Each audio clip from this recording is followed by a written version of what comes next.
आप सभी का स्वागत है हमारे यूट्यूब चैनल में। आज हम सॉइल साइंस के 25 इंपॉर्टेंट क्वेश्चन सॉल्व करेंगे एमएसक्यू बेस से, जो आपके एमपीपीएटी, सीजीपीएटी, एग्रीकल्चर सुपरवाइज़र और अन एग्रीकल्चर जो भी कॉम्पिटिटिव एग्जाम है उसके लिए आपको बहुत ही हेल्पफुल होंगे। तो चलिए हम शुरुआत करते हैं। सबसे फर्स्ट क्वेश्चन है, मृदा शब्द की उत्पत्ति सोलन शब्द से हुई है। क्वेश्चन खुद बोल रहा है कि जो सॉइल वर्ड है वो सोलन लैंग्वेज का है। तो जो सोलन लैंग्वेज है वो किस भाषा से ली गई है? ऑप्शन में है आपका लैटिन, ग्रीक, फ्रेंच, इंग्लिश। तो सीधी सी बात है, ये इंग्लिश तो हो नहीं सकता। अगर इंग्लिश होता तो इतनी बात नहीं होती।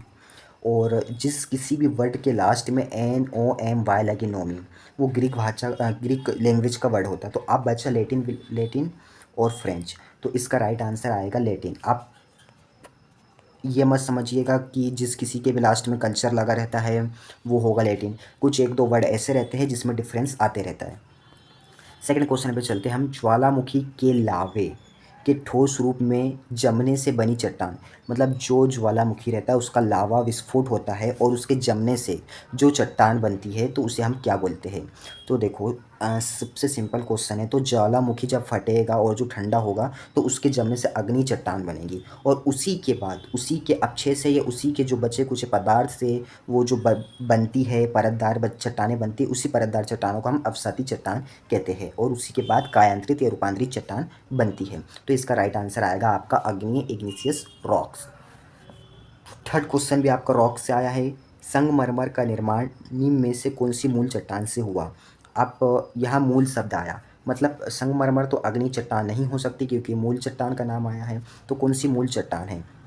तो इसका किससे बना है ये? तो इसका राइट आंसर आएगा लाइमस्टोन, जो कि आपका अवसाती चट्टान का उदाहरण है। ये जितने भी आपको उदाहरण दिख रहे हैं सब अवसाती चट्टान के उदाहरण हैं। फोर्थ नंबर में आता है आपका क्वेश्चन, मृदा का लाल रंग निम्न में से किसके कारण हुआ है? किसके कारण होता है, मतलब जो रेड सॉइल होती है वो जो रेड दिखती है किसके कारण दिखती है? थोड़ा टाइपिंग मिस्टेक है। तो इसके ऑप्शन है मोन मोरिनोलाइट, टाइटेनीफेरस मैग्नाइट, पार्लेट और क्लिनेनाइट। तो पार्लेट और क्लिनेनाइट नहीं हो सकता, मोन मोरिनोलाइट। तो जो ब्लैक सॉइल होती है, तो ब्लैक सॉइल का जो ब्लैक कलर होता है वो मोन मोरिनोलाइट की वजह से होता है। ब्लैक सॉइल उसमें ये स्लिंकिंग एंड स्वेलिंग उसके गुण पाए जाते हैं। तो इसका जो राइट आंसर है, इसका राइट आंसर है मृदा का लाल रंग किसके कारण होता है? टाइटेनीफेरस मैग्नाइट के कारण होता है। तो इसका राइट आंसर आएगा फोर्थ का बी। फिफ्थ नंबर के क्वेश्चन पे चलते हैं हम। मक्का और जो कपास और मक्का की खेती के लिए सर्वोत्तम मृदा, मतलब अगर आपको कॉटन और जिया मैच की अगर कल्टीवेशन करना है तो उसके लिए कौन सी सॉइल बेस्ट होगी? तो उसके लिए आपकी येलो सॉइल तो हो नहीं सकती। अब ऑप्शन में बचा ब्लैक एंड रेड। तो रेड सॉइल भी अच्छी होती है, लेकिन ऑप्शन में हमारा ब्लैक दिया है। और कपास की बात करें तो रेड को तो आप भला इसमें लगा सकते हो मक्के में, लेकिन अगर ब्लैक की बात करें तो ब्लैक का सबसे ज़्यादा एरिया और हाई प्रोडक्शन हमारा किस में होता है? ओनली ऑन ब्लैक सॉइल में होता है। तो इसका राइट आंसर आएगा ब्लैक सॉइल में ही सबसे ज़्यादा उत्पादन या एरिया किसका है? कपास और मक्के का है। फिफ्थ का राइट आंसर आएगा। सिक्स्थ नंबर का क्वेश्चन है, मध्य प्रदेश में कौन सी मृदा का क्षेत्रफल सबसे अधिक है? तो सबसे पहले मैं आपको बता दूं, मध्य प्रदेश में सबसे ज़्यादा सोयाबीन बोया जाता है।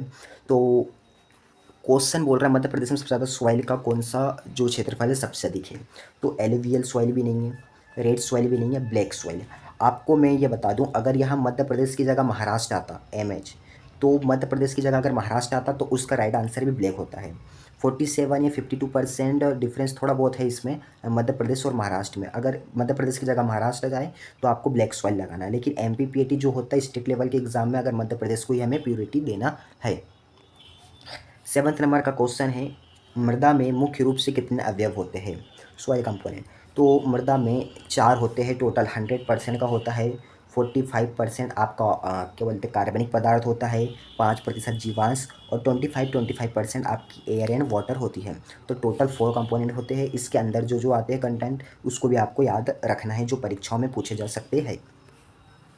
8 नंबर का क्वेश्चन है, कृषि की दृष्टि से सर्वोत्तम मृदा कौन सी है? तो देखो भैया, कृषि की दृष्टि से तो सारी जो जितनी भी मृदा है वो सर्वोत्तम मानी गई है, लेकिन हम सबसे अच्छी अगर मृदा की बात करें तो ब्लैक सॉइल भी अच्छी है, रेड सॉइल भी अच्छी है, एलुवियल सॉइल भी अच्छी है। लेकिन इन तीनों के कंपैरिजन में अगर ऑप्शन की बात करें तो दोमट मृदा अच्छी है। अगर हम यहाँ से दोमट मृदा हटा दें तो ब्लैक सॉइल आ जाएगी। तो आपको ऑप्शन के अनुसार इसे देखते रहना है, और इसके लिए आपको थ्योरी आपकी क्लियर होनी चाहिए। तो इसका राइट आंसर आएगा आपका दोमट मृदा। दोमट मृदा आपकी कृषि के लिए सबसे अच्छी है। मक्का और कपास के लिए आपकी ब्लैक सॉइल अच्छी है। ऐसे हर सॉइल की स्पेसिफिक कैरेक्टर्स होते हैं जिसके बारे में आपको पता होना चाहिए, जो आप थ्योरी पढ़कर ही सॉल्व कर सकते हो। आप बताइएगा आपके कितने क्वेश्चन सही हैं, कमेंट जरूर कीजिएगा। 9th नंबर का क्वेश्चन है, भारतीय मृदाओं में मुख्य रूप से किस लवण की कमी है? तो लवण की बात करें, यहाँ सूक्ष्म पोषक तत्व भी आ सकता है या लवण भी आ सकता है। आप लवण की जगह सूक्ष्म पोषक तत्व ले लीजिए। तो सबसे पहले अगर हम क्वेश्चन की बात, ऑप्शन की बात करें, अगर यहाँ सूक्ष्म पोषक तत्व है लवण की जगह, तो नाइट्रोजन तो आपका सूक्ष्म पोषक तत्व नहीं है, पोटास भी आपका सूक्ष्म पोषक तत्व नहीं है। आप ऑप्शन में बचा जिंक एंड बोरॉन। तो जैसे कि आपको पता है, जो टमाटर रहता है, जो टमाटर का जो फटना होता है, जो क्रैक हो जाता है, वो किसके कारण होता है? बोरॉन की कमी के कारण होता है। तो हमारा क्वेश्चन था, मृदा में किस सूक्ष्म तत्व, मतलब भारतीय मृदा में किस सूक्ष्म तत्व की कमी होती है? तो वो राइट आंसर आपका आएगा जिंक। जिंक एक ऐसा सूक्ष्म पोषक तत्व है जिसकी कमी, मतलब सूक्ष्म पोषक तत्व में इंडिया की सॉइल में कमी किसकी होती है? जिंक में। और अगर प्रमुख पोषक तत्व या पोषक तत्व की बात करें, तो इसका राइट आंसर आएगा नाइट्रोजन। अगर पोषक तत्व की बात करें प्रमुख या मुख्य, तो नाइट्रोजन आएगा, और सूक्ष्म पोषक तत्व की बात करें तो जिंक आएगा। ये आपको याद रहना चाहिए, इसमें आपको कोई डाउट होना नहीं चाहिए। एन नंबर का है सॉइल कंपोजिशन, ट्रू और फॉल्स, मतलब जो मृदा के जो अवयव है, मतलब जो कंपोनेंट्स जो मैंने अभी बात कर रहा था, वो ट्रू है कि फॉल्स है कि नहीं। तो यहाँ बहुत आपको भी पता होगा, आपने 11th क्लास में पढ़े होंगे, मिनरल्स मैटर कार्बनिक पदार्थ 45% होते हैं, एयर आपकी 25% होता है, वाटर भी 25% होता है, और ऑर्गेनिक मैटर भी 5% होता है।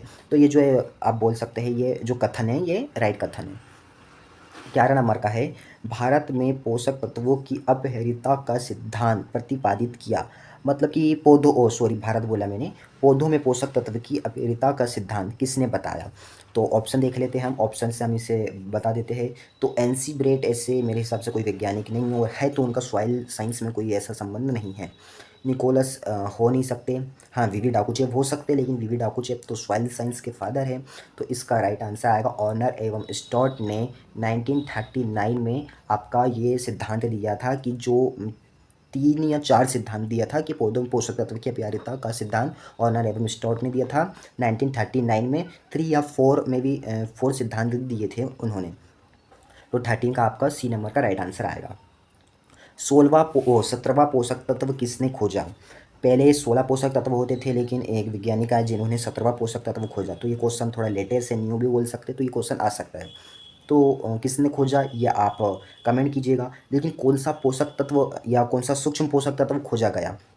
तो पहले ही तो मैं आपको बता दूं, नाइट्रोजन पहले से खोजा गया है, बोरोन जिंक ये सब पहले से खोजा गया है। जो 17वां पोषक तत्व खोजा गया है वो निकिल खोजा गया है, निकिल बोलते हैं हम। और किसने खोजा है ये आप हमें कमेंट कीजिएगा। तो 12 का राइट आंसर आपका ए है। 13 नंबर के क्वेश्चन में चलते हैं। पौधों द्वारा शोषित शोषित जल का कितना प्रतिशत वाष्पोत्सर्जन में खर्च हो जाता है? तो ये सिंपल क्वेश्चन है, थोड़ा बायोलॉजी प्लस भी बोल सकते हैं हम। इसको आपको डीप में पढ़ना पड़ेगा, थ्योरी में जब ही आपको समझ में आएगा। तो इसका राइट आंसर है आपका डी, 99% इसका राइट आंसर है। 14 नंबर के क्वेश्चन में चलते हैं। हाई वाटर होल्डिंग कैपेसिटी, मतलब कि जो पानी रहते हैं उसको एब्जॉर्ब करने की या खींचने की शक्ति किस मृदा में ज़्यादा होती है? तो सिल्ड की तो छोड़ो, स्टोन तो ऑप्शन में हो ही नहीं सकता कहीं से कहीं तक। सिल्ड भी नहीं हो सकता, सैंड भी नहीं हो सकता, क्ले हो सकता है। क्ले मतलब कि आपकी ब्लैक सॉइल आ जाती है, ब्लैक सॉइल में आपका क्ले कंटेंट होता है अच्छा खासा। तो 14 का आपका राइट आंसर क्या आएगा? ए आएगा।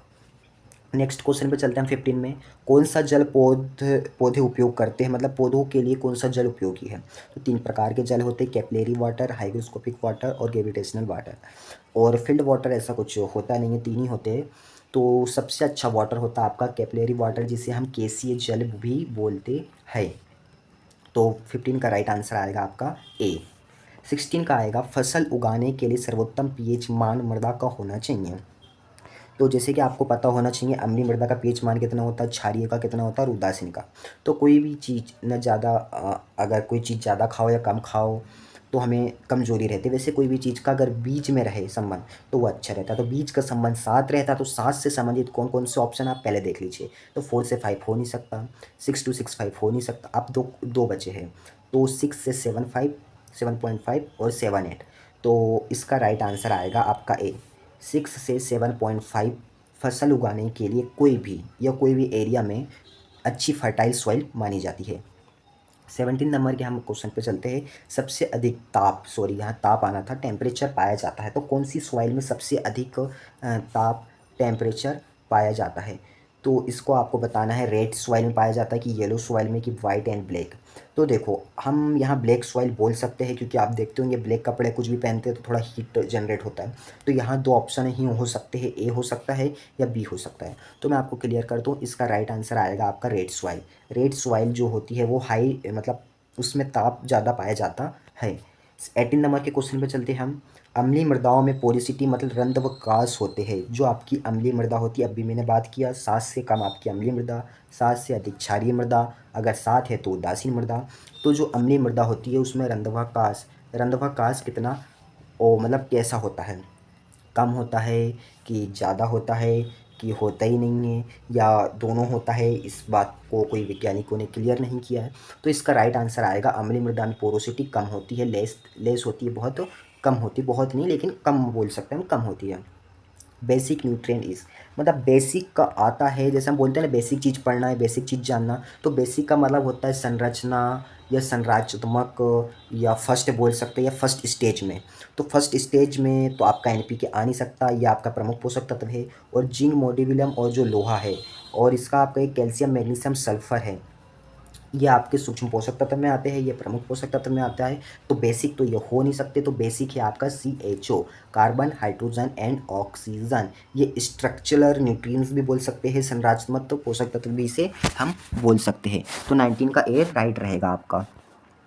20 नंबर का क्वेश्चन है, क्षारीय भूमि सुधार हेतु उपयुक्त हरी खाद वाली फसल कौन सी है। तो आपको पता रहना चाहिए कि क्षारीय मृदा का पीएच मान 7 से अधिक होता है। और क्षारीय मृदाओं को अगर आपको सुधारना है तो ये भी पता होना चाहिए, कोई मृदा अगर कोई भी मृदा को हम सुधार रहे हैं और वो हरी खाद की बात हो रही है, तो हरी खाद में हमेशा लेग्यूमिनेसी कुल के ही पौधे आएंगे। तो यहाँ मेज और अलसी तो हो नहीं सकता। अब क्वेश्चन में आया मूंग और ढेंचा, तो भैया अगर हम मूंग को हरी खाद के लिए लगाएंगे तो फिर हम कौन सी दाल खाएंगे। तो इसका राइट आंसर आएगा आपका ढेंचा, सस्पेनिया, एगुलेटा। 21 नंबर के क्वेश्चन पे चलते हैं हम। अम्लीय मृदाओं में कौन सा नाइट्रोजन उर्वरकों का प्रयोग करना चाहिए। हाँ भाई, अगर आपको अम्लीय मृदाओं को सुधारना है तो हमें उस पर ध्यान देना चाहिए कि कौन से कंटेंट का हमें जो फर्टिलाइज़र या मैन्योर है उसमें अप्लाई करना चाहिए, ताकि हमारी मृदा स्वस्थ बनी रहे, ज़्यादा उसको कोई और हानि ना हो। तो इसका राइट आंसर आएगा आपका सोडियम नाइट्रेट। सोडियम नाइट्रेट 16% इसमें नाइट्रोजन होता है, तो इसका राइट आंसर आएगा आपका सोडियम नाइट्रेट। डीएपी में 1846, यूरिया में 46% नाइट्रोजन, तो इसका राइट आंसर आएगा आपका सोडियम नाइट्रेट। 22वें नंबर का क्वेश्चन है, अधिक वर्षा वाले क्षेत्रों में किस प्रकार की मृदा पाई जाती है। तो देखो, अधिक वर्षा वाला क्षेत्र है तो वहाँ एल्काइन क्षारीय स्थिति रहेगी नहीं। जब क्षारीय स्थिति नहीं रहेगी तो लवणीय स्थिति भी नहीं रहेगी, और उदासीन की बात तो छोड़ दीजिए। तो इसका राइट आंसर आएगा अम्लीय। अधिक वर्षा वाले क्षेत्र में अम्लीय मृदा पाई जाती है। और इसका अगर आपसे एरिया पूछा जाए तो जो वेस्ट बंगाल तरफ बोल सकते हैं अम्लीय मृदाओं का क्षेत्रफल अधिक है। या ऐसा भी पूछा जा सके कि जहाँ ज़्यादा बारिश होती है वहाँ कौन सी मृदा पाई जाती है, तो आपकी अम्लीय मृदा पाई जाती है। तो 22 का ए नंबर का आपका राइट होगा। फिर आता है आपका क्वेश्चन, क्षारीय मृदाओं में जो क्षारीय मृदाओं के सुधार के लिए हमें क्या प्रयोग करना चाहिए। तो मैं आपको बता दूं, जो चूना रहता है, चूना का प्रयोग हम अम्लीय मृदाओं के सुधार में करते हैं। और सल्फ़र का प्रयोग हम कहाँ करते हैं ये भी मैं आपको बता देता हूँ। जब कोई भी फसल में पाला, आपने पाला शब्द सुना होगा जो ठंडी में लगता है, पाला अगर पड़ता है तो हमें सल्फ़र का जो रहता है 2% पाउडर फॉर्म में या लिक्विड फॉर्म में इसका यूज़ करना चाहिए। बोरेक्स पाउडर का इसमें प्रयोग नहीं करते, सल्फ़र का भी नहीं करते। तो क्षारीय मृदाओं के सुधार में हम जिप्सम का प्रयोग करते हैं। आपको इसके जो ऑप्शन है इसके बारे में भी आपको पता होना चाहिए। जैसे कि मैंने सल्फ़र बताया, पाला की स्थिति में इसका प्रयोग करते हैं, और चूने का अम्लीय मृदाओं के सुधार में करते हैं। तो क्षारीय मृदा का मतलब 23 का ए राइट आंसर होगा। 24 का है, 7 से अधिक पीएच मान वाली मृदा को कहते हैं। आप अब बीच मैंने आपको बताया 7 से कम अम्लीय, 7 से ज़्यादा वाली क्षारीय, और 7 वाली आपकी होती है उदासीन। तो इसका राइट आंसर आएगा एल्कलाइन सॉइल। और अगर 8.5 या 9 की बात करें, उससे अगर ज़्यादा हुआ तो लवणीय मृदा आती है आपकी। तो 7 से अधिक अगर मैंने आपको बताया 8.5 की बात कर रहा हूँ और 7 से अधिक, तो 7 से अधिक तो भाई 8 भी आता है ना। तो इसका राइट आंसर आएगा आपका बी एंड सी बोथ। आपको ये दिमाग लगाना है कि मैंने 7 से अधिक बोला, तो 7 से अधिक में क्षारीय आती है और 8.5 से अधिक आपकी लवणीय आती है, तो 7 के बाद ही 8 आता है। तो इसका राइट आंसर आएगा बी एंड सी, मतलब इसमें क्षारीय और लवणीय दोनों मृदा आएगी। और आज का हमारा लास्ट क्वेश्चन है, उम्मीद है आपको अच्छा लगा होगा। तो लास्ट क्वेश्चन है हमारा, खड़िए चूने का प्रयोग किस प्रकार की मिट्टी के सुधार के लिए किया जाता है। आप यहाँ खड़िए पे उतना ध्यान मत दीजिए, आप कंफ्यूज हो जाएंगे। चूने का प्रयोग किस मृदा के सुधार के लिए किया जाता है, तो मैंने आपको पहले ही बता चुका हूँ कि जो चूना रहता है, चूना का प्रयोग हम अम्लीय मृदाओं के सुधार में करते हैं। और अगर हमें अम्लीय मृदाओं का सुधार भी करना है तो सोडियम नाइट्रेट जैसे उर्वरक या उन उर्वरकों को हमें डालना चाहिए जिससे हमारी अम्लीय मृदा सुधर सके। हाँ, और कुछ मायने में ऐसा बोला गया है कि जो हमारी जो लकड़ी रहती है, लकड़ी की जो राख रहती है, उसके प्रयोग से भी हमारी अम्लीय मृदाओं का सुधार होता है। और क्षारीय मृदाओं का तो मैंने आपको बताया था, जिप्सम, जिप्सम का प्रयोग हमें करना चाहिए। और ड्रिप इरिगेशन का अगर आप यूज़ करते हो तो हमारी जो क्षारीय मृदा है सुधर सकती है।